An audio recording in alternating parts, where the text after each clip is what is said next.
Hora de Saúde. Oferecimento Neurogênesis. Com base no alicerce ciência, pesquisa e assistência, tem a solução neurológica para você.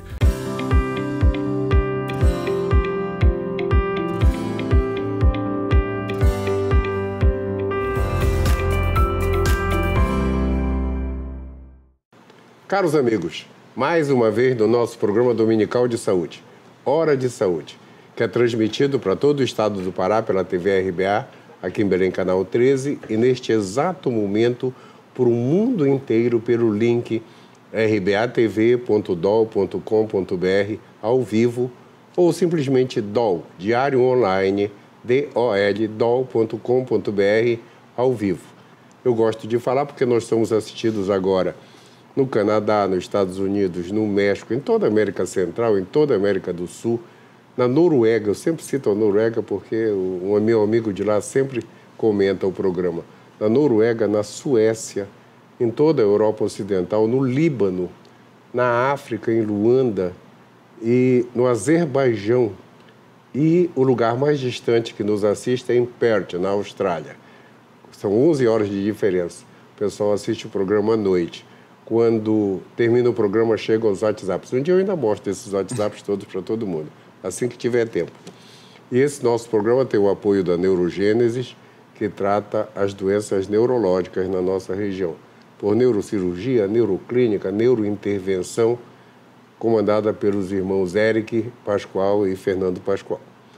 E o nosso convidado de hoje, outra vez, como sempre, muito especial. Esse nosso programa é o programa que trata da ciência na nossa região. Tá? Já houve aqui em Belém a Academia Amazônia, que era um programa da cultura até nacional. Já houve aqui em Belém o Minuto da Universidade. E agora nós temos o Hora de Saúde, que trata da ciência na área de saúde na nossa região. E o convidado de hoje, meu amigo, é o professor Dr. Carlos Alberto Marques de Carvalho. O professor Dr. Carlos Marques, como ele é conhecido, o nome de guerra. O Carlos é biomédico, ele é carioca, ele formou no Rio de Janeiro, na Federal do Rio de Janeiro. Ele tem especialização em análises clínicas e biologia molecular. Ele tem mestrado e doutorado em química biológica e pós-doutorado em virologia pelo Instituto Evandro Chagas. Por isso que ele mora aqui em Belém, quando ele veio fazer o pós-doutorado há 10 anos. Atualmente, ele é professor adjunto do Departamento de Patologia da UEPA, da Universidade do Estado do Pará, e coordena o Laboratório de Biologia Molecular. Tem experiência no estudo de mecanismos de ataque e defesa de agentes infecciosos, com ênfase em investigação de interações vírus-célula e desenvolvimento de estratégias antivirais. E é membro permanente do corpo docente do Programa de Pós-Graduação em Biologia Parasitária na Amazônia e é presidente da Academia Paraense de Biomedicina. Bem novinho para tudo isso. Carlos, eu te convidei para a gente falar da atualização do mundo na tua área de trabalho. Eu acho que o mundo, nesses últimos 10, 15 anos, deu um salto absurdo em termos de tecnologia. É verdade. Absurdo, absurdo mesmo. Para eu sou bem mais velho que você, para eu que sou da época, eu tive uma infância sem televisão, né? Então eu vi toda a evolução, né? Aqui em Belém tinha um canal só, né, que entrava no ar às 6 da tarde, depois a televisão a cores, tudo era rádio. Esse momento mudou tudo, mudou tudo. Eu lembro que o conhecimento nos anos 60, quando o homem foi à Lua, ele duplicou depois a cada 4 anos e hoje a cada 72 horas. É uma coisa absurda. Né? Se a gente não... Quando eu vou, às vezes, para... Eu sou amapaense, eu vou, às vezes, para a fazenda, e eu fico lá 3 dias, quando eu volto parece que eu estou fora do mundo, mudou tudo. É incrível. Obrigado por você ter vindo. E a gente vai falar em biologia computacional, tá? E aplicações na virologia. Pergunta 1. O que é biologia computacional? Primeiro, obrigado por ter vindo, tá? Obrigado mesmo. O que é biologia computacional e como ela se aplica à tua área de trabalho, a virologia? Eduardo, em primeiro lugar, Eu que agradeço, na verdade, o convite. Que honra estar aqui no seu programa, especialmente com essa audiência que você acabou de mencionar, né? Que passa das fronteiras do nosso país. Com certeza. Né? Parabéns por essa iniciativa desse espaço de saúde extremamente importante, principalmente para trazer ciência da nossa região, né, para a nossa população. E realmente fico muito honrado de estar aqui nesse momento. Obrigado. Né? E, bom, respondendo diretamente à primeira pergunta, né, quando a gente olha essa expressão biologia computacional, já fica muito claro para a gente que tem duas palavras importantes aí que se conectam, né, o termo biologia e aquilo relativo a computadores, né? E se a gente for pegar essa ideia inicial, a gente pode colocar de uma maneira bem simples, que é a busca por resolver problemas do mundo biológico, né, dos mais diversos, inclusive aqueles que se conectam às ciências da saúde, utilizando poder de processamento computacional. Né?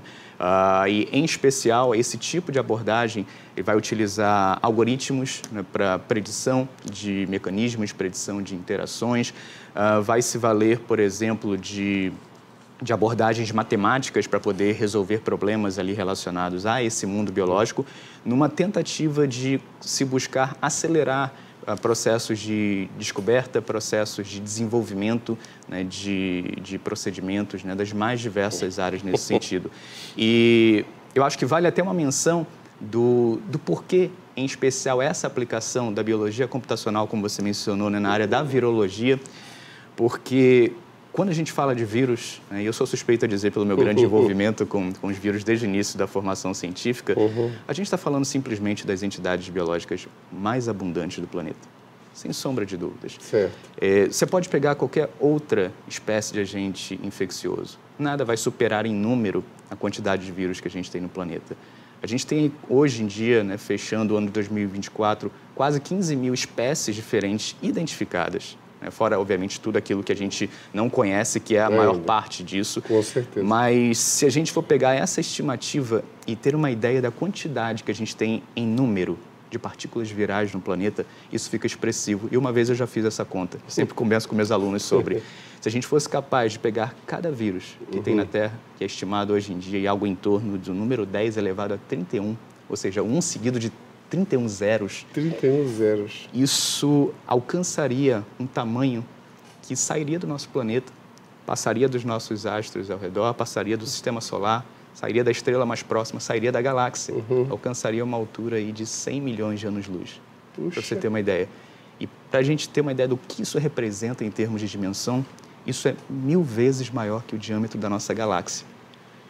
Ou seja, a gente tem uma quantidade enorme de vírus no planeta e precisamos otimizar processos de descoberta com relação a eles. Era isso que eu ia te perguntar. Computacional. Como analisa, como a análise de dados e simulações de computacionais tem ajudado na virologia? Das mais diversas formas, Eduardo. Em especial se a gente considera que a gente está hoje numa era genômica cada vez mais presente, né? E não só genômica, ou seja, não só no estudo daquilo que esses agentes infecciosos trazem de material genético, mas a maneira como esse material genético se expressa neles também, sob forma de estrutura, né? A biologia computacional traz recursos justamente para poder lidar com um número uma quantidade cada vez maior de informação, de dados, na verdade, que se gera a partir dessas análises, processar isso direitinho e traduzir isso, né? Extrair dali informação que possa ser utilizado para ação, né?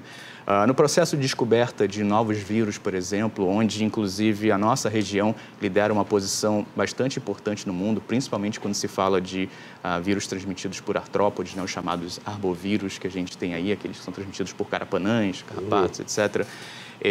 A gente tem cada vez mais, nesse processo de identificação, uma quantidade de informação genética enorme e que, por si só, acaba não fazendo sentido se a gente não olhar para elas utilizando recursos matemáticos, recursos computacionais, para que a gente já possa extrair dali diretamente informações que mostrem para a gente, por exemplo, como um novo vírus se relaciona a algum outro já conhecido. Então, de repente, estratégias que já foram utilizadas no passado ou estão sendo desenvolvidas para vírus já conhecidos possam ser derivadas para essas novas abordagens, né? Eu acho que até um exemplo que a gente pode conversar mais à frente é a própria questão do vírus da Covid-19, né? O SARS-CoV-2. Era isso que eu ia te perguntar. Né? A Covid-19, o que é que ela avançou O que é que ela deu condições de avanço nessa área? A Covid-19, apesar de todo o impacto negativo, né, que ela teve, continua tendo ainda, ela possibilitou, em grande parte, uma grande aceleração desse processo, Eduardo. É até estranho a gente falar que a gente tira algo de positivo, né, de um evento que foi tão drástico como esse, né? Com certeza. Mas a gente tem que buscar isso também de toda forma, até para a gente não ter só as perdas, né? Para a gente ter também as conquistas a partir disso. E em grande parte o que a gente pôde observar, até mesmo a partir dos recordes que a gente teve em termos de desenvolvimento de imunizantes voltados para a Covid-19, que a biologia computacional teve e continua tendo um grande papel nesse processo. Por exemplo, eu mencionei há pouco sobre o quanto a descoberta de um novo vírus, como o vírus da Covid-19, pode ser trabalhada no sentido de buscar relações com patógenos com que eles se assemelhem, né?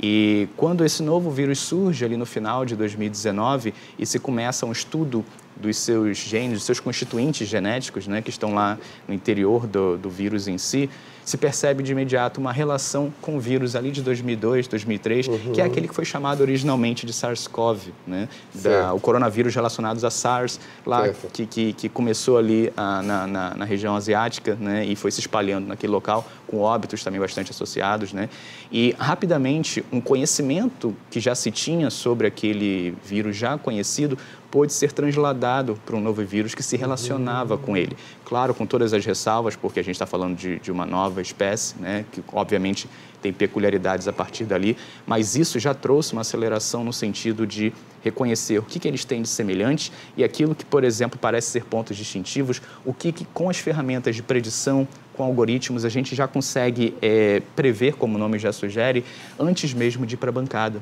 antes mesmo de ir para aquelas abordagens que a gente chama de in vitro, por exemplo. Então, isso é uma aceleração incrível do conhecimento, sem dúvidas. Fantástico. Me dá vontade de contar uma historinha de 10 segundos. Quando eu estava na universidade, eu fiz ciência da computação. Naquela época, estava começando os computadores. E os computadores eram maiores que uma geladeira, assim, era um montão de... Estavam salas. E aí um colega meu falou para o professor, eu li numa revista que tem um computador que é assim, tipo uma televisãozinha ligada numa máquina de datilografia. O professor olhou para ele e disse, meu filho, isso aí é ficção científica. Naquela época, isso era 74. Né? E, de repente, quando eu fazia doutorado, eu fui para um congresso de microscopia eletrônica, mostraram a imagem da molécula do benzeno, né? Que o Kekulé sonhou que uma cobra mordia o rabo, por isso que tinha um anel. E, de repente, estava ali vendo o anel. É fantástico de fato. Essa evolução, assim, em tão pouco tempo, que eu falo, em tão pouco tempo de história. Me diz uma coisa, como é que um pesquisador e professor como você usa isso aí no dia a dia? De diferentes maneiras, Eduardo. Hoje em dia, né, no Laboratório de Biologia Molecular, mais especificamente dentro do grupo de pesquisa em virologia que eu lidero junto dos meus alunos, a gente vem utilizando essas ferramentas de biologia computacional como um primeiro passo, né, antes da bancada, para se prospectar e identificar problemas relacionados a patógenos da nossa região. Obviamente de natureza viral. Aqui, como então isso faz parte do teu dia a dia? Faz parte do dia a dia. Então espera só um pouquinho que o nosso primeiro tempo acabou e a gente continua já com isso. Pessoal, só um minutinho que a gente já volta sobre biologia computacional. Coisa nova para todo mundo entender.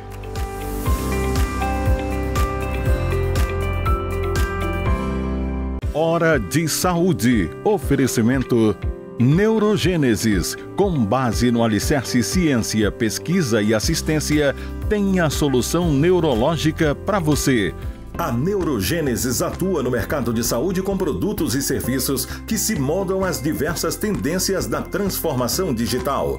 Tem como foco estratégias de atuação na Neurosaúde 4.0. O objetivo é revolucionar o atendimento médico e multiprofissional no contexto da neurociência, com entrega personalizada do diagnóstico à reabilitação neurológica. Neurogênesis, educação, pesquisa e assistência. Fones 984-510900, 3085-1600. Rua Municipalidade 985, 19º andar. Hora de Saúde. Oferecimento Neurogênesis. Com base no alicerce ciência, pesquisa e assistência, tem a solução neurológica para você.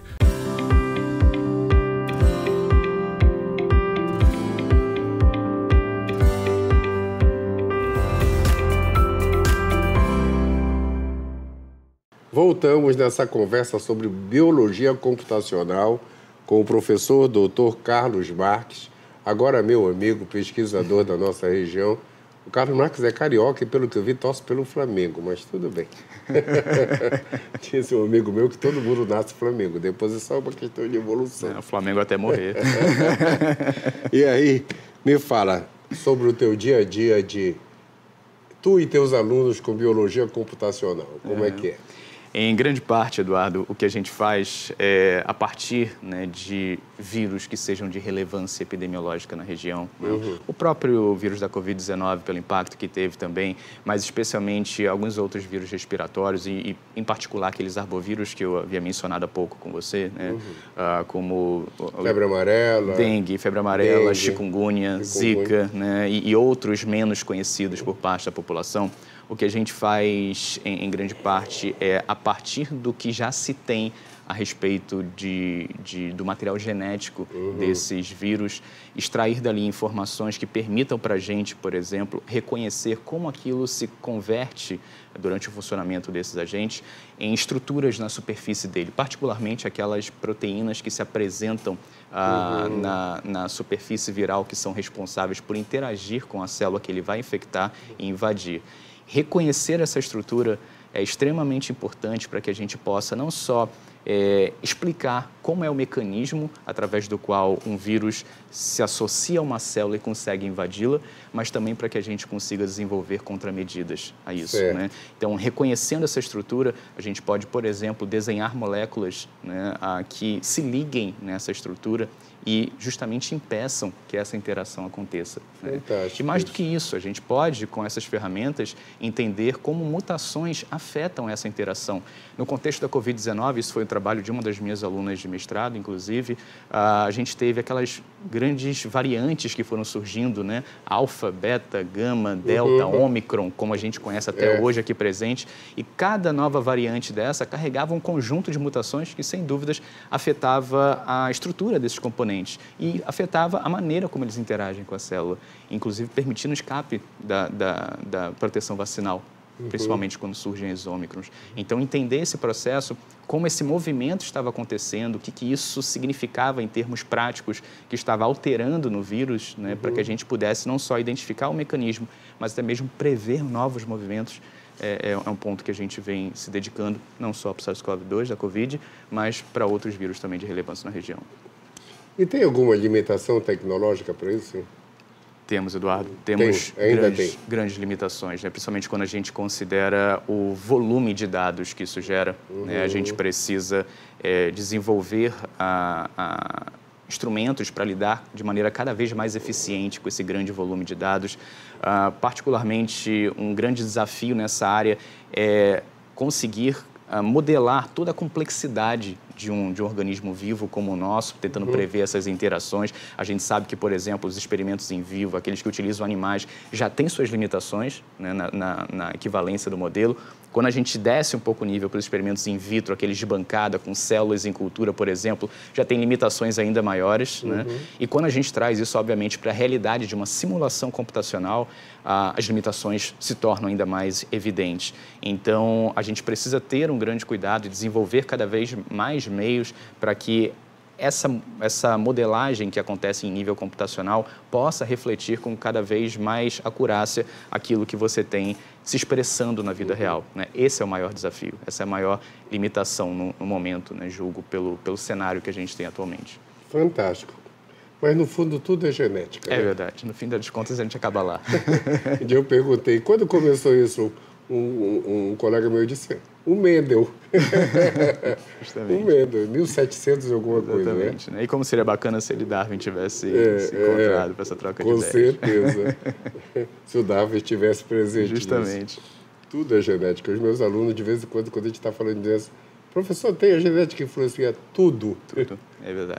Tudo é genética. Tudo Um dia a gente vai chegar ao que vocês estão chegando, a molécula, ao átomo, e ver como consertar as coisas, como hoje eles tratam os cânceres baseados nas moléculas todas, né?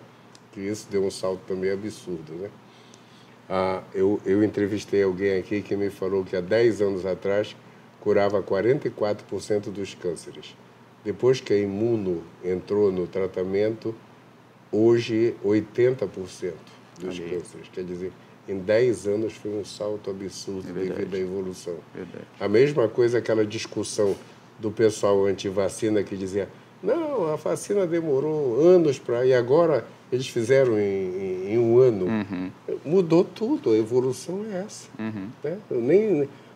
A vacina antiga era observacional. Né? Hoje você vai lá, vê o RNA, o DNA e faz tudo. Fora todos os cientistas conectados numa rede cada vez mais veloz, né? Formando uma inteligência coletiva aí, de fato, que acelera esse processo. E outra, parou aquela competição de Guerra Fria, né? Justamente. Parou aquela... Então, todo mundo colabora com todo mundo, né? É incrível. Existe alguma limitação tecnológica que precisa ser superada para isso, assim, ou não? Sim, em grande parte a gente vem observando, né, essas limitações serem cada vez mais suplantadas. Né? Vou dar aqui um exemplo. Até bem pouco tempo atrás, para você conseguir fazer uma rotina de biologia computacional, você precisava fisicamente estar espetado num computador ali com o seu arquivo de análise para que pudesse utilizar todo aquele poder de computação, né, que é requerido para todas as simulações que você precisa fazer. Hoje em dia, com esse conceito de computação distribuída, você tem a possibilidade de utilizar um computador de recursos relativamente limitados até e se conectar via rede num servidor hospedado em algum outro local do planeta e utilizar aquele poder de processamento ali para poder trabalhar suas análises, né? Ou seja, houve uma grande democratização do acesso à biologia computacional nos últimos 10 anos. Isso foi realmente incrível. Mas as limitações tecnológicas ainda operam, né? A gente precisa não só ter a possibilidade de conseguir armazenar e depurar esses dados de modo mais eficiente, né? E do mesmo modo que são muitos dados para serem trabalhados, a cada nova análise, muitos novos dados são gerados. Então, a gente segue numa exponencial com relação a essa geração de dados e armazená-los, disponibilizá-los e, mais do que isso, regular esse acesso de maneira eficiente, e acho que até mesmo nesse ponto o nosso país vem despontando com o nosso Sistema Nacional de Gestão do Patrimônio Genético e do Conhecimento Tradicional Associado, né, como a gente chama de CIGEM, regulamentando inclusive as análises, os acessos a dados in sílico, nesses dados de biologia computacional, vem permitindo já até mesmo um avanço nesse sentido. Mas essas limitações de poder de processamento ainda permanecem, a capacidade computacional das instituições ainda permanece, então devem seguir com a gente, embora cada vez mais sendo resolvidas no tempo. Pergunta que não quer calar, aquela do vizinho. E as pessoas más podem usar isso para fazer um vírus louco que acabe com a humanidade? Aquela pergunta que todo mundo faz na rua, no mundo atual. Hoje em dia, em especial quando a gente fala de acesso à informação de uma maneira generativa, como a gente tem com os recursos de inteligência artificial hoje em dia, ChatGPT e outros mais, né, DeepSeek, que a gente vem vendo hoje aí, isso possibilita até mesmo que pessoas sem um conhecimento aprofundado consigam ter acesso né, detalhado a informações que são críticas. Então, esse ponto até mesmo que eu mencionei do registro desse acesso, das nações buscarem maneiras de observar como esses dados estão sendo acessados e para quê, é extremamente importante. Né? Eu sei que a gente entra cada vez mais numa discussão sobre regulações de processos, mas justamente porque, sim, são meios que podem ser utilizados para fins que não sejam positivos, né? Precisam, sim, de um acompanhamento, de uma regulamentação, de entender para que aquela informação está sendo acessada, né? E qual vai ser o fim dela. Certo, isso é mega importante também. Com certeza. Né? Com certeza mesmo. Com certeza. Acho que a internet tem que regular tudo isso, né? Justamente. Senão, todo mundo vai virar... Os bandidos virarão bandidos. É verdade. Né? Modelo super-homem, super bandidos. Meu amigo, bioinformática, biotecnologia e a medicina se enquadram bem hoje no conjunto? É imprescindível que elas conversem. Hoje Usaste a palavra correta, imprescindível. Imprescindível. Tá? Hoje é cada vez mais evidente o quanto essa interação resulta em ganho na ponta, ali que é a ponta do paciente, né? Então, por exemplo, aquele profissional, seja qual for a formação dele, que está envolvido com essa biologia computacional, com essa bioinformática, ele permite um processamento inicial desses dados, né, dos dados genômicos, por exemplo, de patógenos, que um biotecnologista, por exemplo, pode utilizar ali para poder, a partir desses dados, trabalhar no desenvolvimento de um novo fármaco, de uma nova vacina, por exemplo. E isso na ponta vai terminar ali com um profissional médico, né, detectando a condição do paciente e, a partir de todo aquele arsenal que foi gerado pelos profissionais anteriores, pode decidir qual a melhor conduta ali a ser tomada. Então, como eu disse, no fim das contas, quem ganha é o paciente na ponta ali. Carlos, vocês nos deixam assim tremendamente... Você é um pesquisador aqui da nossa região, um garotinho, como eu diria. Obrigado. Vocês nos deixam tremendamente orgulhosos, tá? Vocês do CB, da UEPA, da UFPA, do Evandro Chagas, porque você veio fazer pós-graduação em virologia aqui em Belém e ficou. Né? O Evandro Chagas é uma... Toda vez que eu estou no exterior, que eu falo que eu sou da Amazônia, eles perguntam se eu faço parte do Evandro Chagas. É uma referência mundial. Como eu sou revisor da revista, de vez em quando eu digo que faço, tá? Mas olha, esse salto é fantástico. E nós sabemos que vocês estão fazendo isso aqui, na nossa região. Isso é que deixa a gente orgulhoso, tá? Isso deixa a gente muito mesmo. Eu fico orgulhoso de ser teu amigo. Eu imagino. Né? De conviver com eu lembro que uma vez eu peguei na mão de um desses pesquisadores que criou um remédio chamado Captopril. Tá? Eu lembro que eu falei para um amigo meu, não vou lavar a mão por umas 2 horas, para ver se passa alguma coisa. Passa ali. Sérgio Ferreira, o cara que estudou o veneno da jararaca e descobriu um remédio chamado Captopril. Tá? Incrível. É incrível. E o que a gente pode esperar do futuro da biologia computacional? Gostei do termo.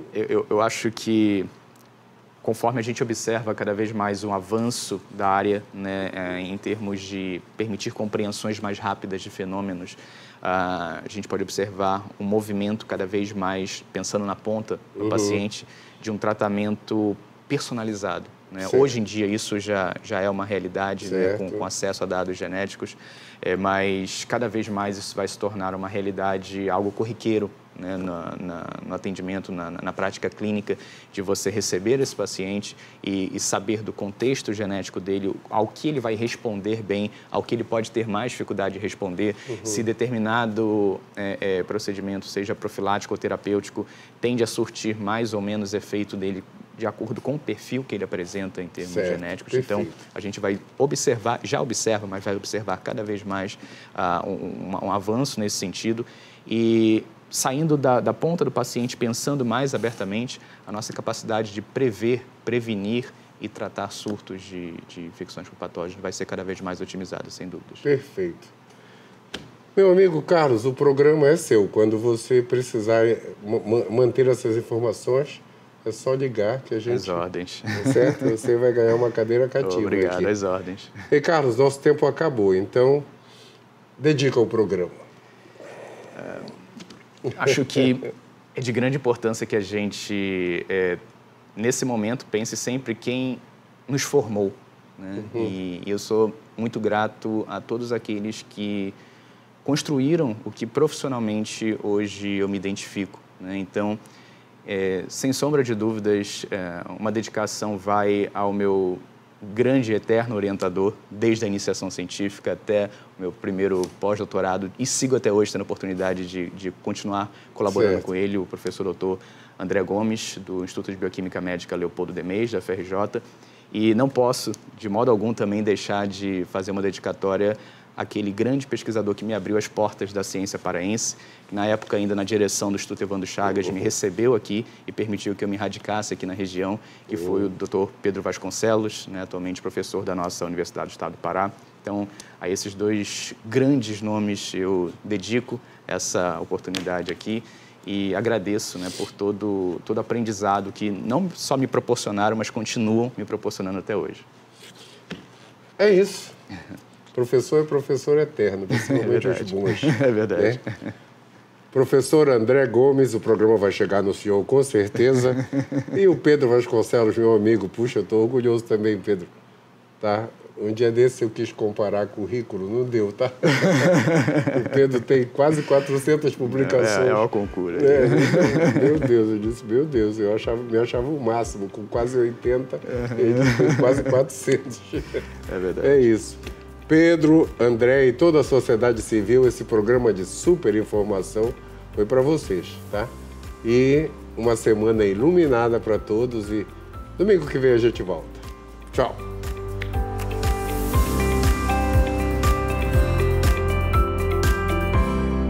Hora de Saúde. Oferecimento Neurogênesis, com base no alicerce